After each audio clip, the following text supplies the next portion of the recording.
Hi,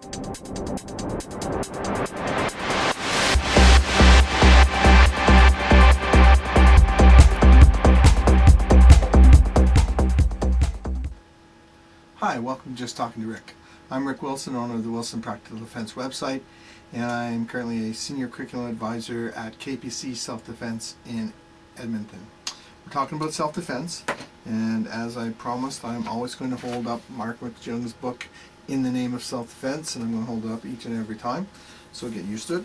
I recommend, of course, that you read it, and you read Rory Miller's books for many different things that we're going to talk about. I mentioned I'm in Canada, and one of the things I'm going to do now is I'm going to read out the Canadian definition of acting in self-defense, and I'm going to start to break it down and talk about it. While this may not be the exact legislation where you are, you need to look at that legislation because some of it may be very specific to where you are, but most of the time the concepts are going to be very similar, and as long as you stay to the concepts, you have a chance of staying on the best side. One thing about reading this legislation, you see it's very clear, and then you need to understand it's not clear at all. And it's not clear because it's open to interpretation. Once you get to interpretations, that's where things fall apart. So here's the legislation as it stands.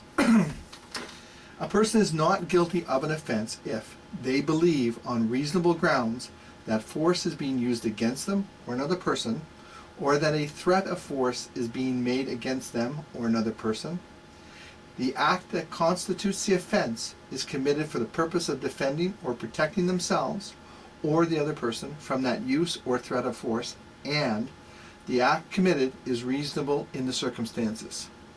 Now, in our first clip, we talked right away about this being an affirmative defense. And you'll know where it starts. It says, a person is not guilty of an offense if. Okay, so if you meet the criteria, you're not guilty of the offense. Well, the flip side of that is if you don't meet the criteria, you are guilty of the offense.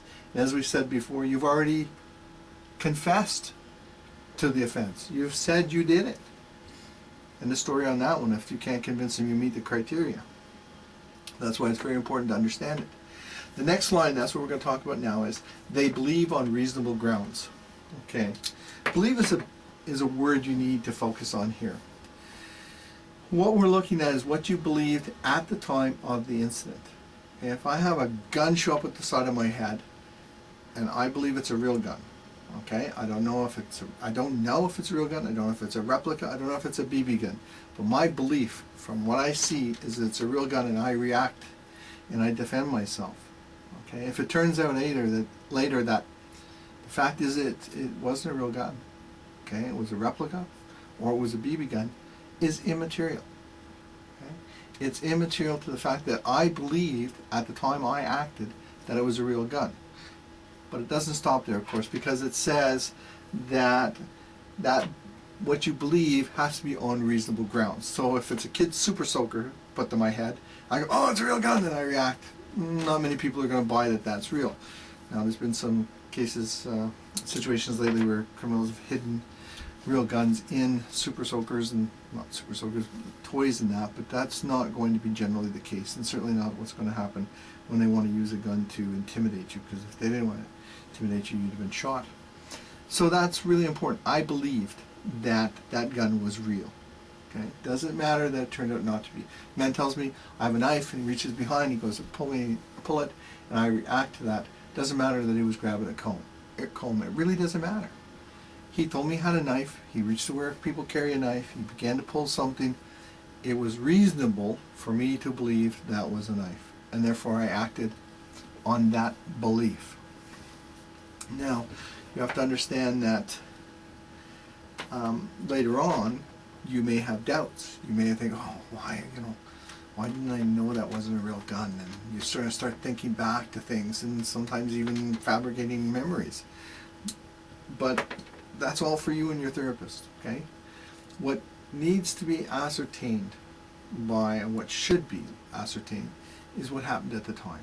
That moment in time is what's important. And you have to be truthful. I mean, I'm not saying you lie and say you believed it was a real gun when you knew it wasn't. If you believed it was a real gun, then that's what you believed. The next question is was that belief a reasonable belief that when you looked at it, it was reasonable to think that was a real gun? Was it reasonable to think that man who said he's going to pull a knife and stab you was reaching for a knife? And this is where the part, as I said, I can't tell you specifics. I can't tell you, you do this and you're right on the side of self-defense. Because you're going to have to articulate why you thought that was a real gun. You're going to have to articulate that in such a way that the people listening to what you say agree that it was reasonable for anyone to think that that was a real gun. And as I said, the fact that they say, well, it turned out not to be, isn't. I'm not saying that won't come into play, into their thought process, and that's what makes it tough when you're talking about self-defense and trying to give people any type of sense of what to do. The best you can do is be really firm and really truthful on the fact that you believed what you believed, and be very clear on articulating why you believed it. Because the clearer you can be on articulating why that was your belief, the more people will see that yeah, that was a reasonable belief.